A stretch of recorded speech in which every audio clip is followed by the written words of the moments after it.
नमस्कार। पॉलिटिकल पंचायत देख रहे हैं आप, आपके साथ मैं हूं हिंगलाज दान। पॉलिटिकल पंचायत पर कल हमने जब एक खबर पोस्ट की जिसमें बाड़मेर और जैसलमेर के विधायकों का रिपोर्ट कार्ड था कि कैसे पिछले 2 साल के अंदर बाड़मेर जिले के 7 विधायक, जैसलमेर के 2, इन 9 विधायकों ने विधानसभा के अंदर खेजड़ी बचाओ, ओरण बचाओ, गुर्जर बचाओ के ऊपर एक भी सवाल नहीं पूछा है। और ये तथ्यात्मक बात है और ये सच बात है। हमने जब ये खबर पोस्ट की और उसके बाद में हमारी टीम ने जब एक पिक पोस्ट बना करके सोशल मीडिया पर पोस्ट किया तो उसके ऊपर बहुत सारे लोगों का ये कमेंट आया। ज्यादातर लोगों ने रविंद्र सिंह भाटी के नाम का जिक्र किया, किसी ने उनका पक्ष लेते हुए लिखा, किसी ने कहा कि वो तो कई बार बोले हैं और आप कह रहे हैं कि जीरो सवाल उठाया है, क्योंकि सबके सवालों में जीरो था। और मैंने तब भी ये बताया था, उस वीडियो को अगर आपने नहीं देखा है जाकर के देखिएगा, पूरी डिटेल वीडियो को भी। मैंने कहा था तारांकित और अतारांकित दोनों तरह के सवाल मैं काउंट कर रहा हूं। तारांकित वो सवाल जो आप वीडियोज में देखते हैं, विधानसभा के अंदर विधायक बोलता है, मंत्री बोल करके जवाब देता है, और अतारांकित में लिखित में ही सवाल दिया जाता है और लिखित में ही जवाब मिल जाता है। जब इतने सारे लोगों के कमेंट आए रविंद्र सिंह भाटी का लगातार नाम लेते हुए, कुछ लोगों ने यह भी कमेंट किया कि रविंद्र सिंह भाटी और हरीश चौधरी, ये 2 विधायकों ने तो सवाल जरूर पूछे हैं, बाकियों ने तो अगर नहीं भी पूछे हैं तो। हमने रविंद्र सिंह भाटी के करीबी लोगों से संपर्क किया और ये जानने की कोशिश की कि क्या वाकई आपने कोई सवाल पूछा है। लोगों के इस तरह के जवाब हैं। हालांकि उस पोस्ट में भी अगर आप ध्यान से देखेंगे तो हमने ये देखा कि कई बार विधानसभा सचिवालय नियमों का हवाला देकर के, भाषा का हवाला देकर के सवाल खारिज भी करता है, जिस वजह से कोई विधायक नहीं पूछ पाता है। ये तमाम आंकड़े में बताऊंगा, कौन कौन से सवाल पूछे गए, कब कब मुद्दा उठाने की कोशिश की गई, और उसके बाद में विधानसभा सचिवालय की तरफ से ये जवाब क्या आया वो भी मैं आपको बताऊंगा। लेकिन उससे पहले मैं वो तरीके बताता हूं आपको जिसके जरिए एक विधायक विधानसभा के अंदर अपनी बात को रख सकता है। पहला तरीका, जिसका हमने कल जिक्र किया, प्रश्नकाल के दौरान प्रश्न पूछ करके। प्रश्न 2 तरीके से पूछे जा सकते हैं, तारांकित जिसका मौखिक जवाब मिलता है, अतारांकित जिसका लिखित में जवाब मिलता है। और हर विधायक का एक कोटा भी होता है, हर विधायक अपनी मर्जी से इतने सवाल नहीं पूछ सकता है, क्योंकि फिर पूछेगा सबका नंबर आना बहुत मुश्किल होता है। हाउस वैसे भी कितना ही बैठता है, हमारे यहाँ पिछला बजट सत्र और वापस अब बजट सत्र हुआ, बीच में 4 दिन के लिए बैठा था। अन्य राज्यों में ये अलग बात है कि बजट सत्र होता है, मानसून सत्र होता है, शीतकालीन सत्र होता है, लेकिन हमारे यहाँ पिछले कुछ समय से सब कुछ खाया जा रहा है। प्रश्न के अलावा भी विधायक के पास बोलने का मौका होता है, अपनी बात को रखने का मौका होता है, अपने मुद्दे उठाने का मौका होता है। जैसे नियम 295 जिसमें स्पेशल मेंशन किया जाता है, जिसके तहत कोई भी विधायक सार्वजनिक महत्व का जो मुद्दा होता है उसको विधानसभा में उठा सकता है। इसके लिए पहले से विधानसभा सचिवालय में नोटिस देना होता है। उस नोटिस के ऊपर विधानसभा के जो अध्यक्ष होते हैं वो परमिशन देते हैं, और उस परमिशन के बाद में भी आपने नोटिस के अंदर जो जो लिख करके दिया है वो हूबहू आपको जब मौका मिलता है तब आपको पढ़ करके सुनाना होता है, और 2 से 3 मिनट का ही आपको समय मिलता है स्पेशल मेंशन में। लेकिन स्पेशल मेंशन पर चर्चा नहीं होती है। मंत्री चाहे तो जवाब देगा, मंत्री को लगता है नहीं जवाब देना है तो मंत्री जवाब नहीं देगा। पहला तरीका। दूसरा तरीका, नियम 131 या फिर आम भाषा में अपन ध्यान आकर्षण प्रस्ताव जिसको बोलते हैं, इसमें भी कुछ वैसा ही प्रोसेस होता है, लेकिन ध्यान आकर्षण प्रस्ताव में अर्जेंट इश्यूज को उठाया जाता है, जो बिल्कुल तुरंत पिछले 22-24 घंटे के अंदर 48 घंटे का मसला हो, उसके इलाके का हो, आसपास के किसी दूसरे इलाके का भी हो, लेकिन एक अर्जेंट इश्यू हो, उसको ध्यान आकर्षण प्रस्ताव के जरिए सरकार का ध्यान उस ओर आकर्षित करने की कोशिश होती है। अर्जेंट मुद्दा उठाया जाता है और उसमें जब मंत्री जवाब देते हैं, उस जिस डिपार्टमेंट से जुड़ा हुआ मामला होता है, लॉ एंड ऑर्डर के मामले विशेष तौर से ध्यान आकर्षण प्रस्ताव में उठाए जाते हैं। कानून व्यवस्था से जुड़े किसी बड़ा अपराध हो जाता है, जैसे डांगरी प्रकरण हुआ था, तो विधायकों ने, रविंद्र सिंह भाटी ने और शायद महेंद्र प्रतापपुरी ने, 1-2 विधायकों ने विधानसभा के अंदर ध्यान आकर्षण प्रस्ताव 131 के जरिए ये मुद्दा उठाया था। तीसरा तरीका, पर्ची से बोलना। पर्ची से बोलने को लेकर कोई नियम नहीं है, ये एक राजस्थान विधानसभा की परंपरा है, जिसमें पहले से कोई पर्ची नहीं भेजनी होती है। जब विधानसभा अध्यक्ष अपनी सीट पर बैठ रहा होता है और प्रोसीडिंग चल रही होती है, इसी बीच में विधायक अपनी सीट से एक पर्ची भेजता है स्पीकर तक। स्पीकर को लगता है कि ये काम की बात है और एमएलए को अपनी बात रखने का मौका देना चाहिए, तो चलती प्रोसीडिंग के बीच में ही अगले व्यक्ति के बोलने से नंबर आने से पहले वो विधायक को आवाज लगाते हैं कि आप बोल लीजिए 2 मिनट के अंदर पर्ची के जरिए।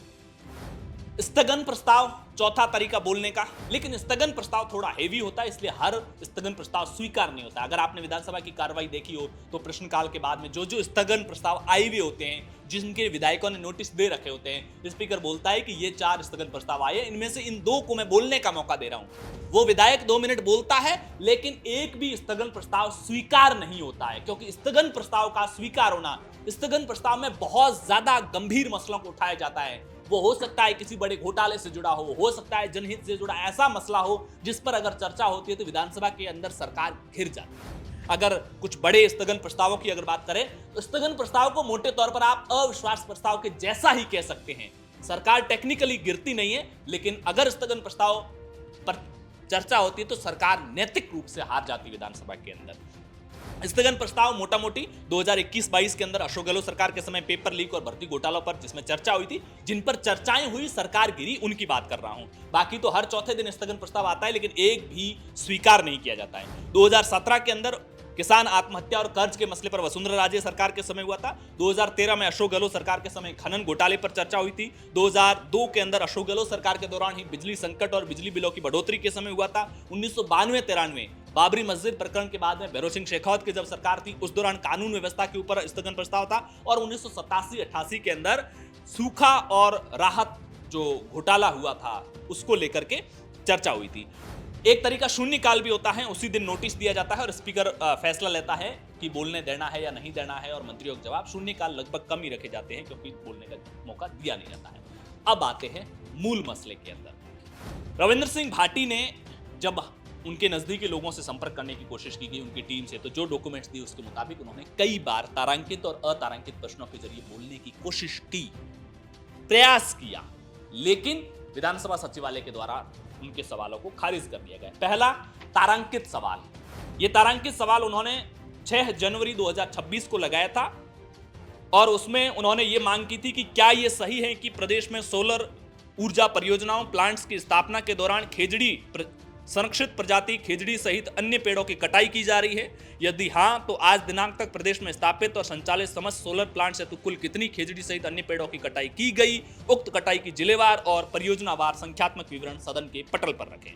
दूसरा, प्रदेश में किन किन परियोजनाओं के लिए खेजड़ी के पेड़ों की कटाई हेतु प्रशासनिक अनुमति किन किन शर्तों के आधार पर कब कब किन के द्वारा प्रदान की गई, विवरण सदन के पटल पर रखें। पातन किए गए वृक्षों की प्रतिपूर्वक वृक्षारोपण के अंतर्गत कितने, यानी कि जो एक बार पेड़ काटे जाते हैं तो उसके बदले जो नए पेड़ लगाए जाते हैं उसके तहत कितने पेड़ लगाए गए और उनकी वर्तमान स्थिति क्या है, विवरण सदन के पटल पर रखें। भविष्य में सोलर परियोजनाओं के कारण खेजड़ी वृक्षों की कटाई रोकने और उसके संरक्षित हेतु राज्य सरकार कोई कानून लाने पर विचार रखती है, यदि हाँ तो कब तक, नहीं तो क्यों, विवरण सदन के पटल पर रखें। यह सवाल किया गया और विधानसभा सचिवालय के द्वारा यह सवाल खारिज कर दिया गया। और खारिज करते हुए विधानसभा सचिवालय ने क्या कहा वो मैं बताता हूं।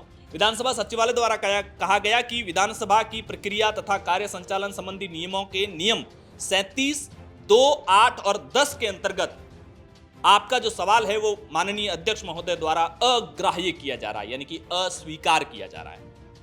नियम कौन से? नियम 37 के 2, 8 और 10। अब सवाल आता है कि नियम 37 के 2, 8 और 10 आखिर नियम है क्या? आप हैरान होंगे कि कैसे आधार बना करके किसी विधायक के सवाल को खारिज किया जा सकता है। और ये कोई एक सरकार का मसला नहीं है, ये नियम और प्रक्रियाएं इसलिए बनाई जाती हैं ताकि सत्ताधारी दल को संकट में लाने जैसा कोई भी सवाल कोई विधायक न पूछ पाए। नियम 37 का नियम 2, मैं सारे पढ़ूंगा तो बहुत लंबा हो जाएगा, इसलिए जिन जिन नियमों का हवाला देकर के खारिज किया गया है मैंने उसी पॉइंट को बता रहा हूं। नियम 37 का 2 क्या है? उसमें कहा गया है कि उस सवाल में ऐसा नाम या कथन नहीं होगा जो प्रश्न को सुबोध बनाने के लिए सर्वथा आवश्यक नहीं हो। यानी कि सवाल को आसान बनाने के लिए किसी का नाम लेना बहुत ज्यादा जरूरी नहीं होता, आप नहीं लें। अब खेजड़ी का नाम लिया है, उससे इस सवाल का वो खारिज हो गया। अगर जरूरी नहीं भी था लेकिन अगर किसी का नाम लिया तो सवाल खारिज करना कहाँ जरूरी है? खैर, विधानसभा के नियम है। दूसरा, 37 का 8 क्या है कि वो सवाल बहुत ज्यादा लंबा नहीं होना चाहिए।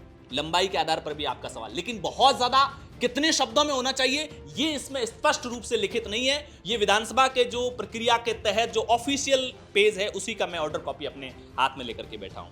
वो अत्यधिक लंबा नहीं होना चाहिए। तो लंबाई कौन तय करेगा कि सवाल की लंबाई कितनी होनी चाहिए? उसका एक आंक ये हो सकता है कि इतने शब्दों में हो, इतने अक्षरों में हो। खैर, 37 का 10 है कि उसमें ऐसी नीति पर प्रश्न नहीं उठाए जाएंगे जो इतनी विस्तृत हो कि प्रश्न के उत्तर की सीमा के भीतर ना आ सके। यानी कि बहुत ज्यादा अगर कोई ऐसी नीति पर सवाल आप उठाते जिसका जवाब बहुत ज्यादा डिटेल में होता है तो वो सवाल ना पूछें। जाहिर सी बात है, खेजड़ी के पेड़ इतने कटे होंगे कि उनका जवाब तो लंबा होगा ही। खैर, ये वो नियमों के तहत है।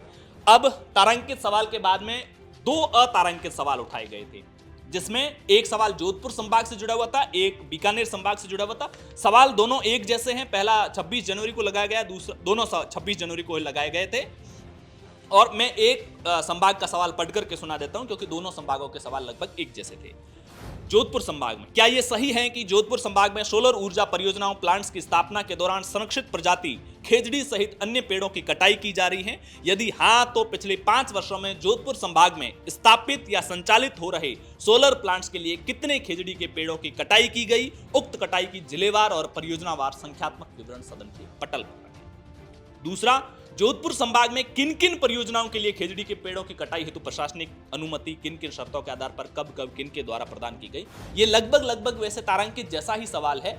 सोचा होगा कि शायद तारांकित में लिस्ट ना हो तो हम अतारांकित में लिस्ट करवा देते हैं, इसलिए अतारांकित में लगाया गया। जोधपुर संभाग के साथ बीकानेर का भी लगाया गया। तीसरा वही है कि भाई जो पेड़ काटे गए उसके बदले कितने नए पेड़ लगाए गए, उनकी वर्तमान में क्या स्थिति है। और चौथा पॉइंट ये है कि भविष्य में सोलर परियोजनाओं के कारण खेजड़ी वृक्षों की कटाई रोकने और उसके संरक्षण हेतु राज्य सरकार कोई कानून लाने का विचार रखती है, यदि हाँ तो कब? ये कुल मिलाकर के तारांकित प्रश्न के जैसा ही प्रश्न है, लेकिन कई बार विधायक एक ही सवाल तारांकित अतारांकित में इस सोच के साथ भी लगाते हैं कि अगर तारांकित में नंबर नहीं आए तो कम से कम अतारांकित के जरिए हमारे पास जवाब आ जाए। ये जोधपुर संभाग से जुड़ा सवाल और इसी तरह के सवाल बीकानेर संभाग से जुड़े पूछे गए।